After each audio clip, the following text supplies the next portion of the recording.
Cześć, Cześć tu Ania, i Marcin. czyli Wędrowne Motyle. Witamy Was w kolejnym odcinku. To już jest ostatni odcinek w naszym tegorocznym sezonie. I witamy Was z miejsca, które być może nie będzie kojarzyło się z jarmarkami, natomiast myśmy przyjechali tutaj na jarmarki oddalone niedaleko od Bytomia. Kogo to jest pomnik? Od razu mówię, że połowa Polaków go dobrze zna. Dowiecie się w dalszej części odcinka, a już teraz zobaczcie, co jeszcze możecie zobaczyć oprócz jarmarku w Żlinie, bo właśnie Żlina jest naszym głównym celem. Zapraszamy. Odnajdziemy legendarny kamienny dwutron z widokiem na zamczysko, Orloja, ale słowackiego, nie praskiego, zamek, w którym fałszowano pieniądze, ale nie euro, a oprócz ponczu spróbujemy oczywiście tego, co trzeba spróbować na Słowacji, czyli bardzo słono, ale też bardzo słodko. No i opowiemy, czym różnią się od siebie dwie fatry. Muzyka i zapraszamy na odcinek świąteczno-noworoczny.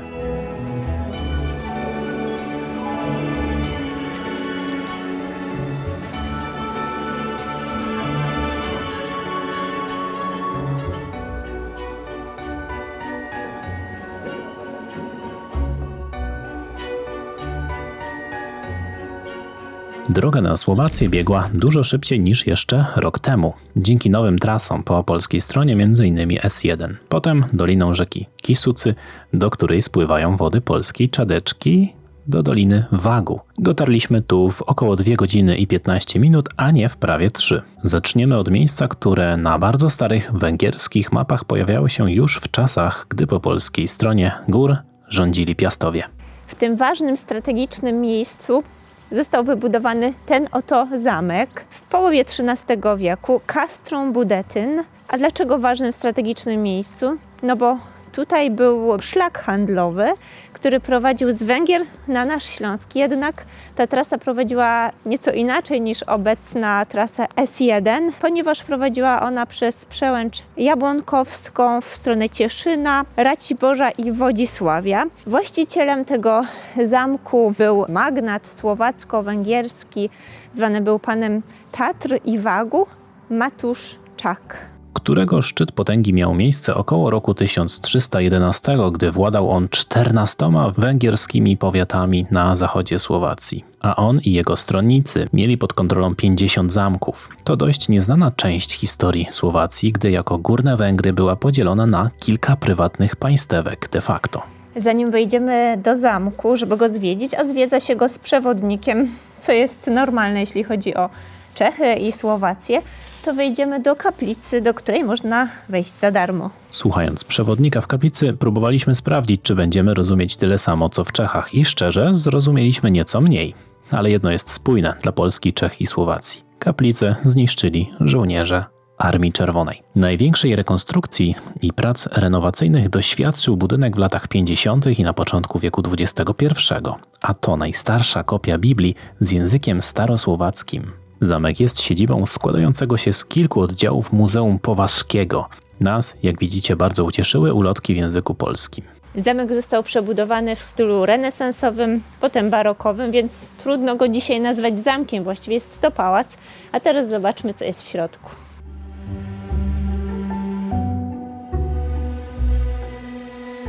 Archeologia, czasy państwa wielkomorawskiego, szlaki z Rzymu i rzymskie monety, w tym z Wespazjanem, a także trochę adwentowej atmosfery. Trochę, ale zawsze coś.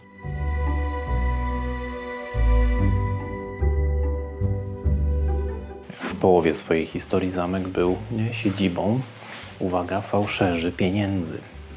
Nie wiadomo jak długo, ale swego czasu była to zbrodnia większa niż zbójnictwo, bo jednak zbójnictwo zostawiało pieniądz w obiegu wewnętrznym, a fałszerze działali na niekorzyść gospodarki. No, szlak handlowy, który tutaj był, na pewno temu sprzyjał. Był też siedzibą zbójników, ale ten wątek zostawmy sobie na drugą część odcinka i na inny dzień.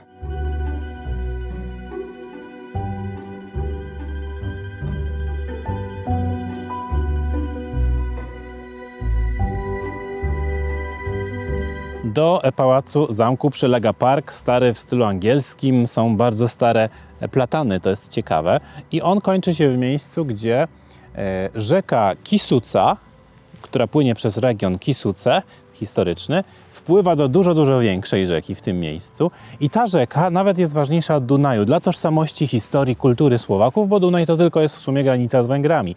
A Wag, bo o nim mowa, płynie przez 2/3 kraju, wyznacza ciągi komunikacyjne, kolejowe, samochodowe i nie tylko, jest w kulturze popularnej.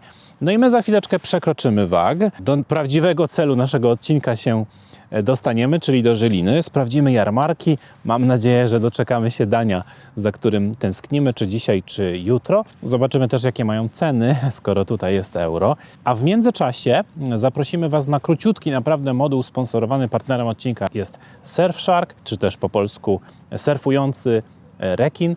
Ze Słowacka będzie Surfuichi Żralok. Ile razy mieliście taką sytuację? Chcecie obejrzeć konkretny serial lub film? Wchodzicie na platformę streamingową i niedostępne w Twoim regionie. Albo we Włoszech zobaczyć sobie Janosika na VOD. Albo w Polsce Sherlocka Holmesa z 84 na BBC. I tu z pomocą przychodzi Surfshark VPN, czyli aplikacja, która szyfruje Twoje połączenie, zapewniając Ci prywatność i bezpieczeństwo w sieci. Ale to nie wszystko. Pozwala też zmienić wirtualną lokalizację, żeby na przykład nie płacić 2 razy za abonamenty. Dostarcza też program antywirusowy i pozwala zabezpieczyć nielimitowaną liczbę urządzeń. Więc ochronisz komputer, telefon i sprzęt całej rodziny na jednej opłacie. Aplikacja jest banalnie prosta. Wybieracie kraj z listy i klikacie połącz i gotowe. Możecie się też połączyć ze Słowacją, tylko właściwie nie wiem po co. Klikając link w opisie lub wpisując kod MOTYLE otrzymacie prezent od nas, 4 miesiące gratis i 30-dniową gwarancję. Przetestujcie to sami. No tak, to wygodnie siedzi się we własnej kanapie, miękkiej, nie twardej. A propos, zanim do Żyliny, to jeszcze zawozimy Was na jej opłotki. Miasto jest otoczone górami, a tam m.in. tajemniczy, legendarny fotel kamienny. Właściwie to dwójfotel się nazywa. Na chwileczkę jeszcze, słuchajcie, wpadliśmy do wioski Litawa, właściwie pod Żyliną. Piękny widok na Wielką Fatrę, która paradoksalnie jest mniejsza od Małej Fatry, ale to nieważne. Tam są ruiny zamku, o których za chwileczkę kilka słów, natomiast tu znajduje się kamienny tron. Jeśli się wczytać w genezę tego miejsca, to nie znajdzie się jednoznacznej odpowiedzi, jest mnóstwo tajemnic. Są 2 teorie. Jedna bardzo dziwna, że pochodzi on sprzed 3,5 tysiąca lat, czyli z czasów Frygów tutaj jeszcze zamieszkujących, a druga bardziej realna, że kamieniarze włoscy, którzy budowali most właśnie w Budatynie, ponieważ tutaj były kamieniołomy i tu pracowali, nudzili się i to wykuli. Wybierzcie sobie coś bardziej prawdopodobnego.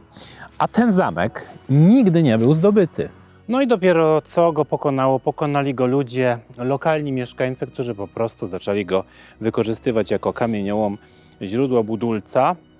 Nawiązuje on swoją wysokością, bo znajduje się na wysokości 640 oraz rozmiarem do wielkich zamków słowackich, jak chociażby wpisane na listę UNESCO Spiskich Rad. Ten nie jest największy, ale w pierwszej trójce największych zamków jest. Szukaliśmy polskich wątków w okolicy i w Żlinie nie znaleźliśmy na razie, ale bardzo nas urzekło, że w kolejnym miejscu wszystkie tablice są oprócz języka słowackiego po angielsku i po polsku właśnie. Wyczyścimy buty w ostatnim śniegu i jedziemy do miasta. Żylina, czy też Żilina, jest metropolią północno-zachodniej części Słowacji. Metropolią, czyli 4. co do wielkości miastem Republiki Słowackiej. Jej historię budowali Słowacy, Niemcy, Węgrzy. W 1870 roku stała się ważnym miastem na szlaku kolei bochumińsko-koszyckiej i wtedy otrzymała nowe życie. Przez chwilę, bo pod koniec 1918 roku Żylina była nawet stolicą Słowacji, zamiast Bratysławy. Dziś jest siedzibą władz województwa i bramą wejściową do regionu Górne Powarze, a także ważnym ośrodkiem przemysłu motoryzacyjnego. Kościół świętego Stefana Króla w dzielnicy Dolne Rudiny jest najstarszym zabytkiem architektonicznym na obszarze miasta. Powstanie tej późno-romańskiej świątyni datuje się na XIII wiek. Niestety jest zamknięty, a szkoda, bo można by było chociaż sobie przejść tutaj za mur i zobaczyć go z bliska. To jest błąd moim zdaniem. 60. No jest cieplutko. To od razu jeszcze o cenach, prawda? No tutaj jest bardzo pozytywne zaskoczenie, bo wyszło około 55 euro za pokój. Owszem, nie ma śniadania, ale akurat zależało nam, żeby nie było, bo mamy troszeczkę inne plany. No i do centrum mamy 12 minut z tego, co widziałem. Na dodatek ulicą Janosikową, także czekamy na Monikę, która przyjeżdża Flixbusem z Krakowa i idziemy na miasto. No ale zaraz zrobi nam się ciepło. Zrobi się. Nie wiem, czy się, Aniu, ze mną zgodzisz, ale to jest najkwaśniejsza kwaśnica, jaką jadłem. Na skraju kwaśności. Ania lubi bardzo kwaśne. A potem przyszły kacze, wątróbki z jabłkami, no i sama kaczka z kapustą. Co ciekawe, jedno i drugie w ziemniaczanych naleśnikach, które jak się potem okaże są gwiazdami żylińskiego jarmarku.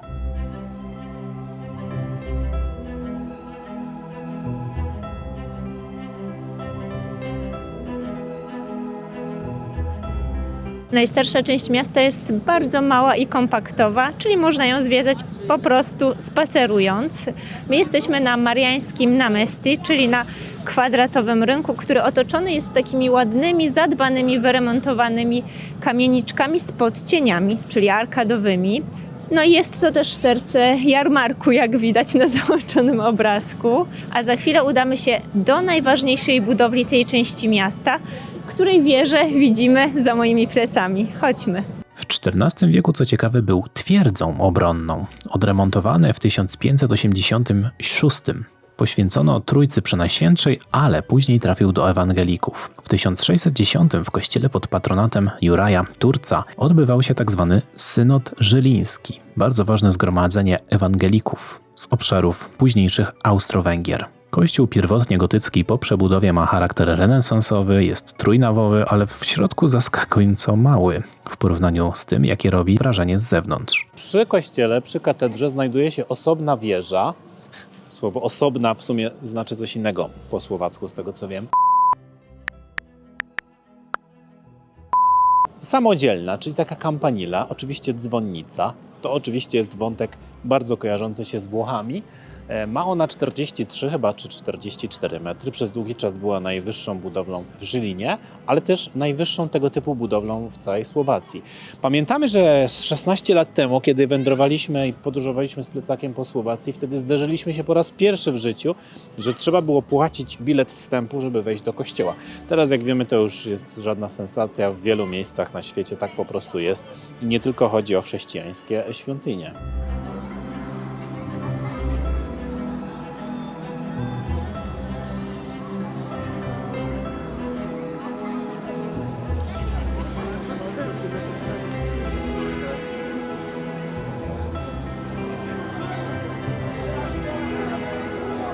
Czy właśnie w tutejszym centrum handlowym widzimy pływającego rekina? Partner odcinka moim zdaniem nie ma z tym nic wspólnego, prawda? Poncz już kupiony, Jeszcze nie wypity. jeszcze nie wypity, wersja miodowa za 4, normalny tutaj za 3,5, bardzo dobry. To jest najdłuższa kolejka, jesteśmy w niej już 10 minut, słuchajcie, po co ona jest? A po trdelnik. Nasi południowi sąsiedzi, jedni i drudzy, nie mają zbyt wielu samogłosek. Pamiętacie odcinek z Pragi? Tam właśnie też zachwycaliśmy się naprawdę bardzo dobrym drożdżowym trdelnikiem, ale wyraźnie powiedzieliśmy, że to nie jest czeskie, tylko to jest słowackie, jest związane z historią bardziej Królestwa Węgierskiego, ale jest to jak najbardziej słowackie. Być może dlatego taka duża popularność tutaj. Mieszkańcy bardzo się cieszą z jarmarku, ale naprawdę co druga osoba, słuchajcie, dolewa coś tutaj do tych ponczów. Naprawdę, co druga. I w końcu się doczekaliśmy. Mamy 3 trdelniki, jeszcze parują, są gorące i mamy tak, jeden jest z cynamonem, jeden jest czekoladowy, czyli jest obsypany po prostu kakao i jeden jest z makiem. Każdy kosztuje 6 euro, więc cena całkiem w porządku. Bardzo dobry, no jest świeżutki, ale to wiadomo, krupiący, mięciutki w środku, pyszka. Ciasto drożdżowe, które jest pieczone na takim specjalnym przyrządzie. W takim małym piecyku, to jest jakby taki grill. Ma taką bardzo fajną skórkę dzięki temu cukrowi. Przeczytaliśmy, że trzeba spróbować brędzowych haluszków, to jutro. Loksze, to są placki ziemniaczane, ale bardziej takie naleśniki ziemniaczane. Dziwne rzeczy tutaj do nich wkładają, również słodkie. chleb ze smalcem, faktycznie jest dużo tego i cygańska pieczenka, właśnie ją mamy.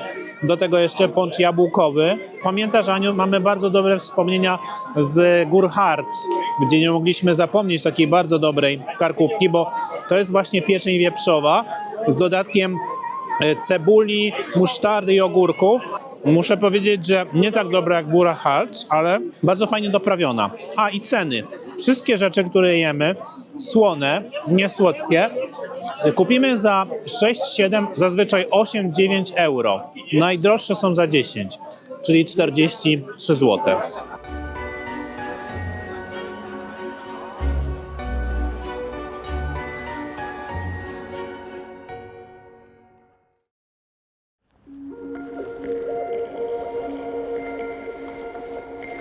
Dzisiejszy dzień nie jest zbyt ładny, ale też nie spodziewaliśmy się cudów. Zobaczyliśmy w zamku wczoraj, w różnych takich ulotkach, różne miejsca, które podlegają Muzeum Powazkiemu.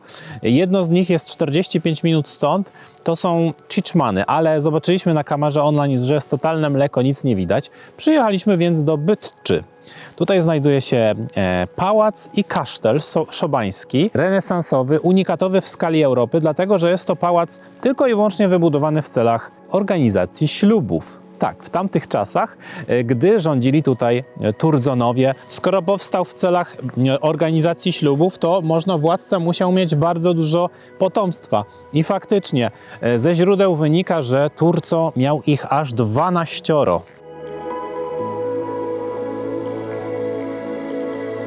Niestety zamknięty pałac, ale ten placyk tutaj, który jest wyznaczony pomiędzy kasztelem, tamtym pałacem, restauracją włoską, a tym pałacem, jest świetny, naprawdę. Jak osobny świat. Tutaj był jarmark na pewno bożonarodzeniowy. Cieszymy na Ježiška, co pak nam letos nadzieli. Mgły troszeczkę ustąpiły, ale mimo wszystko i tak trudno uwierzyć, że rzeka Wag w tym miejscu pokonuje góry, bo właściwie znika za chwilę. Tak samo zresztą jak droga i jak linia kolejowa, zresztą bardzo, bardzo ważna. No ale taka jest prawda, tam jest Streczniański Przesmyk, czyli bardzo głęboki wąwóz, bardzo wielki przełom, który oddziela Malą Fatrę od Wielkiej Fatry, a zamek, który wisi na wapiennej skale, to ruiny zamku Streczno. Jedne z najbardziej spektakularnie położonych tego typu ruin na Słowacji. Kto wzniósł ten zamek? Oczywiście Mateusz Czak. Jaką Fatrę wybierzemy? Malą czy Wielką? Wybierzemy Malą, która jest większa.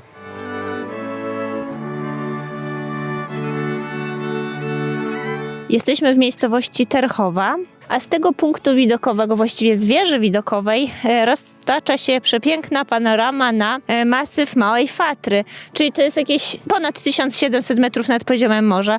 No dzisiaj ten widok nie jest jakiś spektakularny, ale coś tam się przebija. Ale przede wszystkim ta miejscowość słynie z tego, iż tutaj właśnie urodził się Juraj Janosik, który jest przecież nam bardzo dobrze znany, zwłaszcza ze słynnego serialu z Markiem Perepeczko w roli głównej. I tutaj właśnie znajduje się monumentalny pomnik Janosika, wykonany ze stali nierdzewnej przez artystę Jana Kulicha. Z postawieniem, wykonaniem tego pomnika wiąże się ciekawa i taka dość zabawna historia. Można by pomyśleć i zażartować, że to dywersja tych zwolenników podhalańskiego Janosika. Pomnik ma 7,5 metra wysokości. Ale ja nie o tym. Wracam do tej historii, o której wspomniałam. To znaczy głowa Janosika, która miała 3 metry, została wyrzeźbiona jako pierwsza i dwukrotnie musiał to robić artysta, ponieważ dwukrotnie była ona ukradziona przez nie wiadomo kogo, a może właśnie wiadomo. Raz ją odnaleziono leżącą w Dunaju, raz w ogóle jej nie odnaleziono. Artysta postanowił po raz 3 wykonać tą głowę, ale postanowił także, że reszta już nie będzie jakoś specjalnie skomplikowana i inauguracja tego pomnika miała miejsce w 1988 roku, czyli w 300. rocznicę urodzin Janosika. Kościół Świętego Marcina w Terchowej przy ulicy Świętego Marcina słynie z drewnianej szopki, która nawiązuje do lokalnej architektury i jest przez cały rok, dowiedzieliśmy się. Kościół jest też jedną z aren, z miejsc, gdzie odbywa się bardzo ważny festiwal muzyki lokalnej, która właśnie jest kandydatką na listę UNESCO, właśnie ta terchowska muzyka. Jest już na liście UNESCO. A jedzenie na jakąś listę powinno być wpisane? No tak, na przykład na listę produktów tradycyjnych. Tam w głębi jest wąwóz i nazywa się janosikowe diery, czyli dziury. To jest kraksowy wąwóz, a tutaj jest janosikowa koliba, słynąca z lokalnej żywności. I musimy coś wybrać. Czy przyjemność przyrodniczo-outdoorowa, czy gastronomiczna? Przyrodnicza, outdoorowa, czy gastronomiczna? No cóż, większość zagłosowała, że jednak gastronomiczna, a my też mamy wobec Was zobowiązanie dotyczące jednego dania. To zaraz będzie.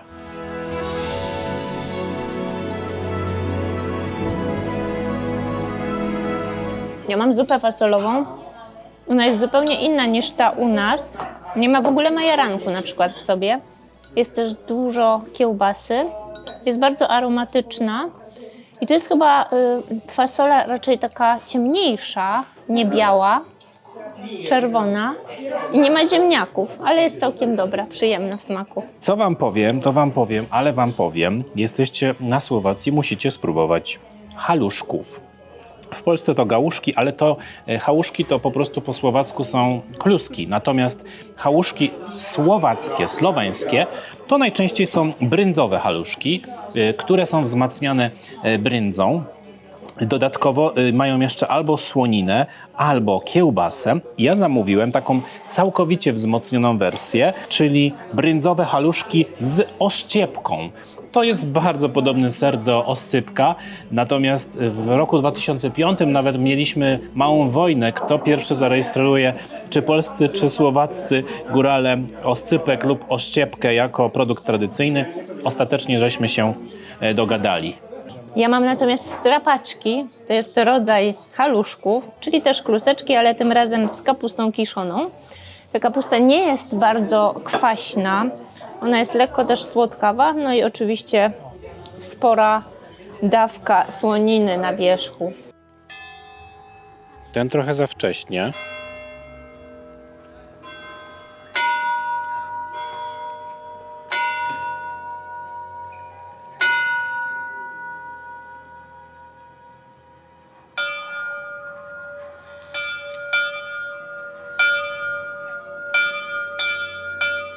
By zdążyć do domu szybciej niż kibice skoków narciarskich z Wisły, zbieramy się około godziny 15. Dokładnie. Z zegarkiem w ręku, można by powiedzieć, ale ten zegarek jest trochę za duży. Ten słoweński orloj w Starej Bystrycy jest największym i najważniejszym zegarem na Słowacji. Związany jest z historią, kulturą, językiem, najważniejszymi postaciami związanymi ze Słowacją. Warto tutaj być o pełnej i posłuchać sobie tego zegara. I to doskonałe miejsce, zegar, na zakończenie odcinka. A więc to by było na tyle, jeśli chodzi o dzisiejsze spotkanie. No i co nam pozostało? Pozostało nam życzyć wszystkiego, co najlepsze w nowym roku. Spełnienia marzeń, dużo zdrowia i mamy nadzieję, obyśmy się widzieli w kolejnych odcinkach. Do zobaczenia. Cześć. Jej podobizeň predstavuje sediacu Madonu, patrónku Slovenska, ktorej podoba bola najskôr vytvorená v hline a neskôr pretvorená do architektúry.